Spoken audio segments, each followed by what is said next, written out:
नमस्कार, मैं विजय कुमार। आज इस वीडियो में हम बात करने वाले हैं मानव स्वास्थ्य एवं रोग की। ठीक है, चलो पढ़ते हैं। हाँ, इसमें स्वास्थ्य, जब हम कोई भी चैप्टर स्टार्ट करते हैं, जैसे इसमें लिखा है मानव स्वास्थ्य एवं रोग, यानी मानव के हम स्वास्थ्य के बारे में और रोग के बारे में पढ़ने वाले हैं। ठीक है, तो हम उससे पहले पढ़ने वाले हैं कि मानव स्वास्थ्य क्या है, यानी स्वास्थ्य की डेफिनेशन क्या है। यदि कोई व्यक्ति, स्वास्थ्य की डेफिनेशन क्या है, यदि कोई स्वस्थ है तो कैसे रह सकता है। ठीक है, तो स्वास्थ्य की WHO के अनुसार, WHO ने जो स्वास्थ्य की डेफिनेशन दी थी वो मैं लिखने वाला हूँ। उससे पहले थोड़ी जानकारी ले लीजिए। स्वास्थ्य को इंग्लिश में हेल्थ बोलते हैं। WHO की फुल फॉर्म है वर्ल्ड हेल्थ ऑर्गेनाइजेशन, हिंदी में बोलते हैं विश्व स्वास्थ्य संगठन। और WHO ने जब स्वास्थ्य की डेफिनेशन दी थी वो सन थी 1986, यानी WHO ने स्वास्थ्य की डेफिनेशन सन 1986 में दी थी। और क्या दी थी वो मैं लिखने वाला हूं, देखो। ए human which is physically, mentally and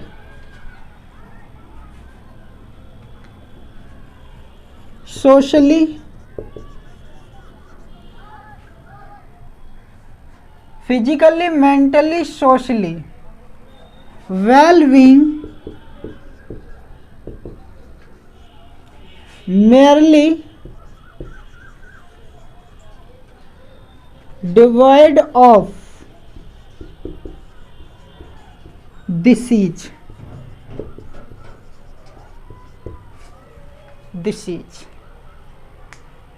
क्या लिखा है? A human which is physically, mentally and socially well-being merely devoid of disease. यानी WHO ने जो डेफिनेशन दी थी वो डेफिनेशन क्या दी थी?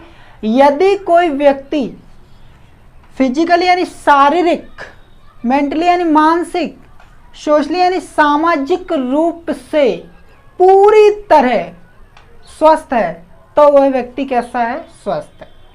यानी फिजिकली, मेंटली, सोशली पूरी तरह से वो व्यक्ति यदि स्वस्थ है तो यानी वो WHO के अनुसार वो व्यक्ति कैसा रहेगा? स्वस्थ। Well-being merely devoid of disease, यानी उसमें कोई अन्य प्रकार का रोग ना हो तो वो कैसा है? एकदम स्वस्थ है। मान लो कोई व्यक्ति, किसी को कोई रोग है, कोई बीमारी है, तो इसका तात्पर्य वो क्या है? WHO के अनुसार वो कैसा है? अस्वस्थ है।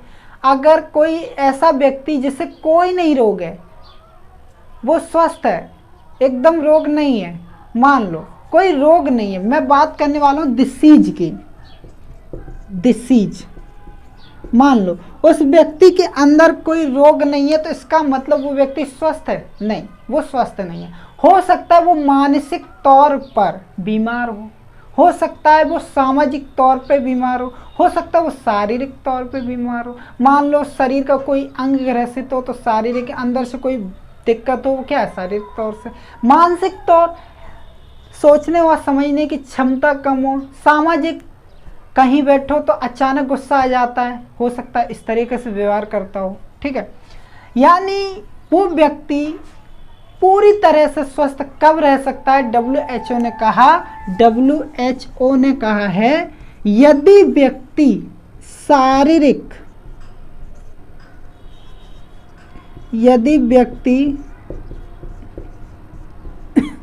शारीरिक रूप से स्वस्थ है तो वो व्यक्ति कैसा है? स्वस्थ है।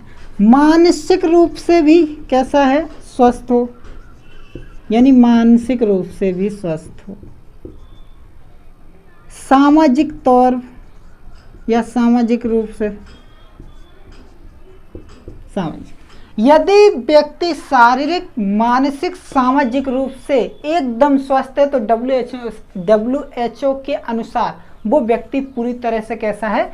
स्वस्थ है। ठीक है, तो स्वास्थ्य की डेफिनेशन यही है कि यदि कोई व्यक्ति, बोल रहा हूं, यदि कोई व्यक्ति शारीरिक, मानसिक व सामाजिक रूप से पूर्णतः या पूर्ण रूप से स्वस्थ है तो वो क्या कहलाएगा? स्वास्थ्य कहलाता है। ठीक है, तो स्वास्थ्य की डेफिनेशन इतनी है, यदि कोई व्यक्ति शारीरिक, सामाजिक व मानसिक रूप से स्वस्थ है तो ये स्वास्थ्य कहा जाएगा या स्वास्थ्य कहलाएगा। ठीक है, स्वास्थ्य की डेफिनेशन यही है। ये स्वास्थ्य की डेफिनेशन कब दी गई थी? 1986 में दी गई थी। WHO की full form World Health Organisation है, विश्व स्वास्थ्य संगठन। अब इसके सेंटर की बात करें, विश्व वर्ल्ड हेल्थ ऑर्गेनाइजेशन का सेंटर कहाँ उपस्थित है? तो इसका सेंटर है जेनेवा में, जेनेवा में। ठीक है, आप इसका स्क्रीनशॉट ले लीजिए।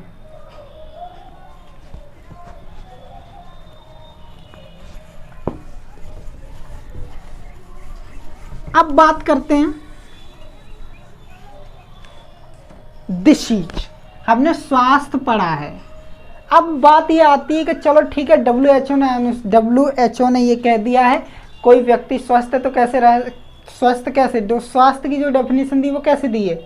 यदि कोई व्यक्ति शारीरिक, मानसिक व सामाजिक रूप से स्वस्थ है तो वो व्यक्ति कैसा कहलाएगा? स्वस्थ है, यानी स्वस्थ है। ठीक है, अब बात करते हैं यहाँ स्वस्थ कैसे रहा जाए या स्वस्थ हम कैसे रह सकते हैं। स्वस्थ कैसे रह सकते हैं। ठीक है, अब WHO ने जो कहा कि स्वस्थ कैसे, स्वस्थ हम मानसिक, शारीरिक, सामाजिक तौर से रह सकते हैं। ठीक है, लेकिन स्वस्थ कैसे रह सकता है? पहला पॉइंट, स्वस्थ रहने के लिए स्वस्थ कैसे रह सकते हैं? पहला पॉइंट, संपूर्ण व संतुलित आहार ग्रहण करना होगा। यानी हमें पूरा भोजन और संतुलित, बैलेंस डाइट, यानी हमें भोजन पूरा भी लेना पड़ेगा और संतुलित यानी बैलेंस लेना पड़ेगा। ये नहीं कि हम ज़्यादा खाते जाएं, हमें कोई पता ही नहीं है पहले हम किस तरह का भोजन ले रहे हैं। पूरी तरह भोजन हम पूरा लेंगे, सभी टाइम पे लेंगे। ठीक है, लेकिन ये नहीं है कि हमें 2 रोटी खानी तो 2 ही रोटी खाएंगे। ये नहीं कि 4 रोटी, पेट में जगह है 2 रोटी की, अब खाओगे 4 रोटी तो दिक्कत आएगी। ठीक है, यानी हमें क्या है, संपूर्ण तो भोजन लेना ही लेना है, लेकिन उसके साथ में लेना है संतुलित आहार यानी बैलेंस डाइट लेना है हमें, बैलेंस डाइट। ठीक है, बैलेंस डाइट की बात कर रहे हैं, बैलेंस डाइट लेनी है। ठीक है, यानी हमें कोई ज़्यादा जंक फूड नहीं खानी चाहिए, जैसे कि बर्गर हुआ, पिज़्ज़ा हुआ, चाउमीन, नहीं। हमें क्या चाहिए? अपने शरीर को अगर संतुलित भोजन देना है तो हमें क्या चाहिए? कार्बोहाइड्रेट चाहिए, प्रोटीन चाहिए, वसा चाहिए, ये सब चीज़ें हमें चाहिए। यानी ये सब चीज़ें हमारे शरीर को क्या देंगे? ऊर्जा प्रदान करते हैं। ठीक है, यानी हमें संतुलित भोजन चाहिए। अब दूसरा पॉइंट, हमें अपने शरीर की स्वच्छता बनाए रखनी चाहिए। यानी यदि हमें स्वस्थ रहना है तो हमें अपने शरीर को स्वस्थ रखना पड़ेगा, स्वच्छता बनाए रखनी पड़ेगी, नाखूनों को समय समय काटना पड़ेगा, नहाना पड़ेगा, स्नान करना पड़ेगा। तो इससे क्या है, हम स्वस्थ रहेंगे। अगर मान लो हम नाखूनों को काटेंगे नहीं, नाखूनों में गंदगी जाएगी। ठीक है, नाखूनों में गंदगी जाएगी। अब वही हाथों से हम खाना खाएंगे तो नाखूनों में जो जीवाणु रहे वो हमारे शरीर के अंदर गए। अब शरीर के अंदर जाएंगे तो इससे हम बीमार पड़ेंगे या नहीं पड़ेंगे? पड़ेंगे ना। तो इसीलिए हमें क्या है, स्वच्छता का भी विशेष ध्यान रखना पड़ेगा। जो इसमें तीसरा पॉइंट है, तीसरा पॉइंट, हमें रोजाना व्यायाम करना होगा, यानी हमें रोजाना एक्सरसाइज करनी पड़ेगी। एक्सरसाइज, योग, ये सारे हमें क्या करनी पड़ेगी? रोजाना हमें अपने शरीर को यदि स्वस्थ रखना है तो पहला काम क्या करना पड़ेगा? संपूर्ण और संतुलित आहार लेना पड़ेगा पूर्ण रूप से। और दूसरा काम क्या करना पड़ेगा? हमें अपने शरीर की स्वच्छता बनाए रखनी होगी।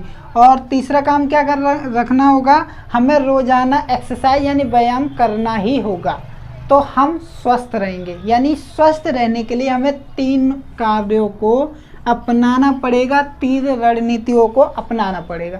अगर आप ये तीनों अपना रहे हो तो आप पूरी तरह से स्वस्थ रहेंगे। यदि नहीं अपना रहे हो तो आप पूरी तरह से स्वस्थ नहीं रहेंगे। स्वस्थ रहिए, अच्छा रहता है। ठीक है, ये आप स्क्रीनशॉट ले लीजिए इसका।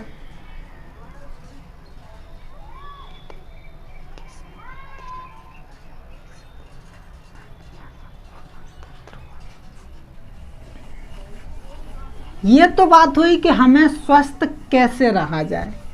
अब बात करते हैं, ये तो स्वास्थ्य से संबंधित जितनी बातें थी वो मैंने आपको बता दी।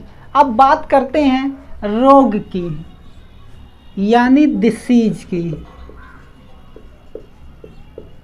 रोग की बात करते हैं। जो एनसीईआरटी में लिखा है वही डेफिनेशन मैं यहाँ लिखने वाला हूँ। रोग की डेफिनेशन क्या है मैं बता रहा हूँ। यदि किसी व्यक्ति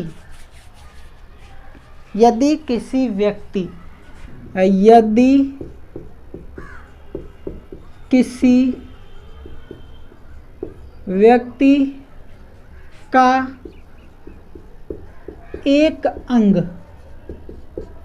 या एक से अधिक अंग या एक से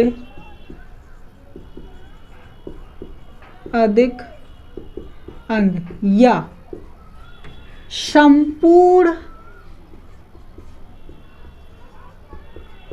अंग तंत्र, ठीक है ना, पर प्रतिकूल प्रभाव पड़ता है,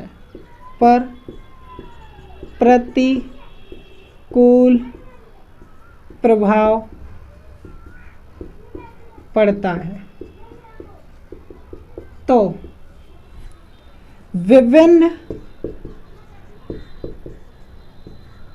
विभिन्न प्रकार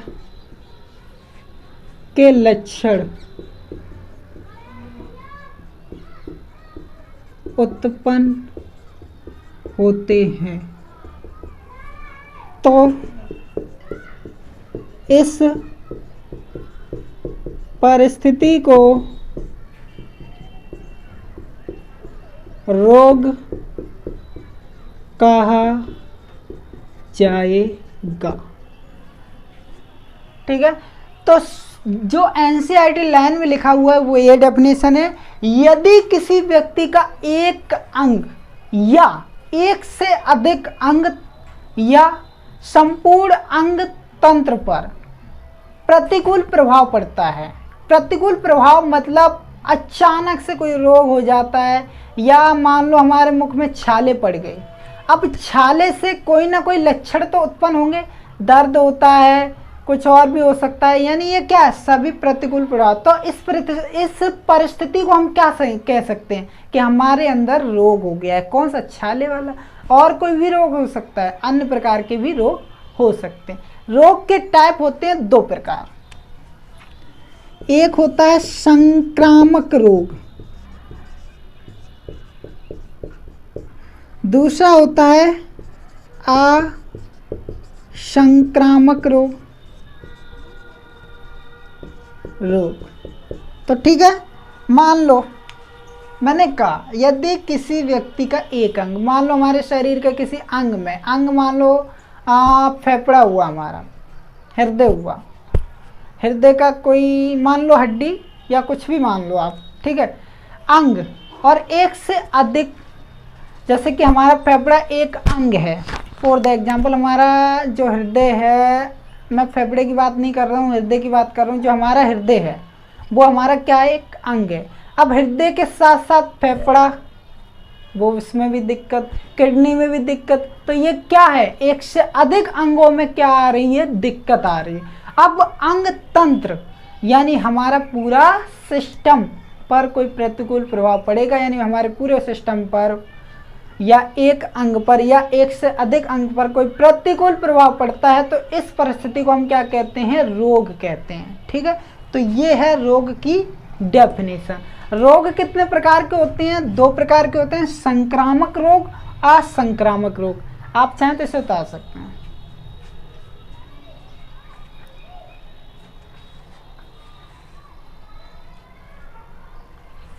चल, अब बात करते हैं संक्रामक व असंक्रामक की। यानी पहले बात करते हैं संक्रामक रोग। ठीक है, संक्रामक रोग, वे रोग, डेफिनेशन है इसकी, वे रोग जो एक व्यक्ति से दूसरे व्यक्ति में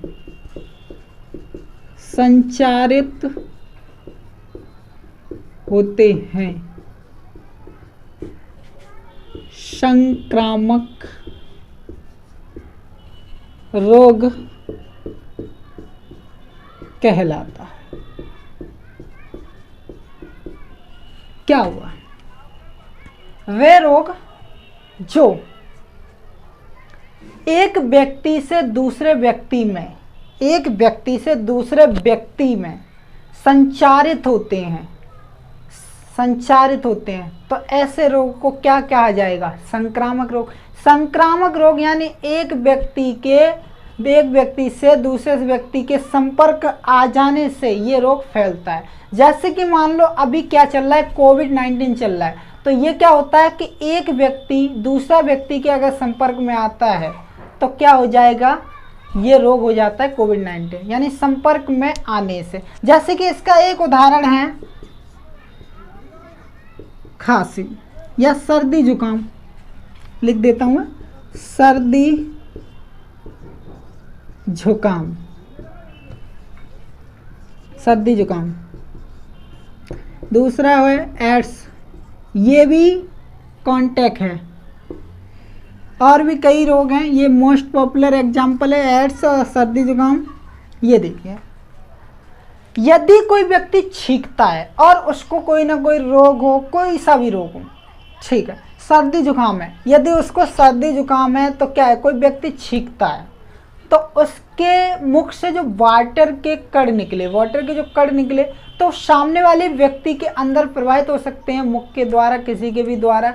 तो जब सामने वाले व्यक्ति के मुख में या कैसी भी प्रवाहित हो सकते हैं, तो विषाणु उसके अंदर जाएंगे, तो ये रोग उसके अंदर उत्पन्न करेंगे या नहीं करेंगे, करेंगे, जाहिर सी बात है। यानी हमारे छींकने से भी ये रोग होता है, सर्दी जुकाम छींकने से ही होता है। एड्स, ये संपर्क, ये आगे आएगा टॉपिक तो अच्छी तरह बताऊंगा, ठीक है। तो ये बात आपको क्लियर हो गई। अब पढ़ने वाले हैं हम असंक्रामक रोग।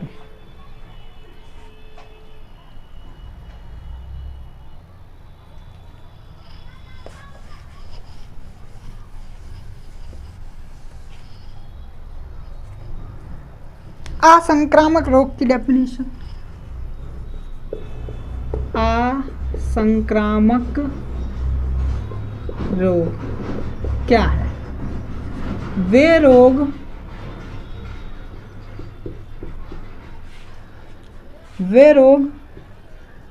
जो एक व्यक्ति से दूसरे व्यक्ति में संचारित नहीं होते हैं, असंक्रामक रोग कहलाता है।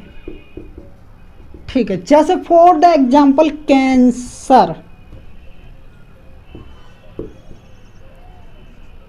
कैंसर,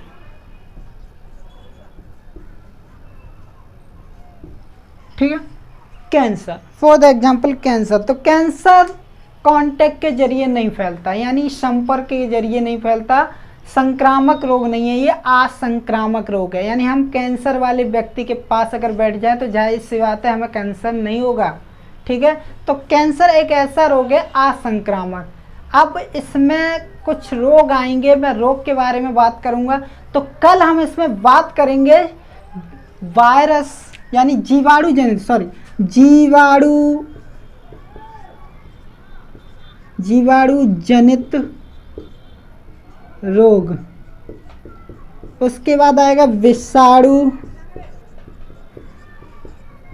जनित रोग, कवक जनित रोग, प्रोटोजोआ भी रोग को उत्पन्न करते हैं। तो ये हम पढ़ने वाले हैं कल से। ये तो थोड़ी इंट्रोडक्शन थी इस क्लास की। अब जीवाणु जनित में सबसे पहले हम जो कल पढ़ने वाले हैं वो पढ़ने वाले हैं हम टाइफाइड।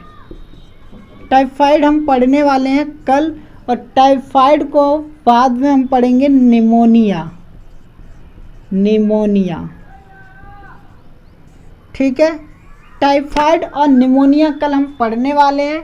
टाइफाइड एक जीवाणु से होता है, वो कौन सा जीवाणु मैं बता दे रहा हूँ। वो जीवाणु का नाम है साल्मोनेला टाइफी। ये जीवाणु है। अब ये रोग कैसे होता है, कैसे फैलता है, क्या इसके लक्षण हैं, जो हम कल बात करेंगे। ठीक है, इस वीडियो को देखने के लिए धन्यवाद। Thank you.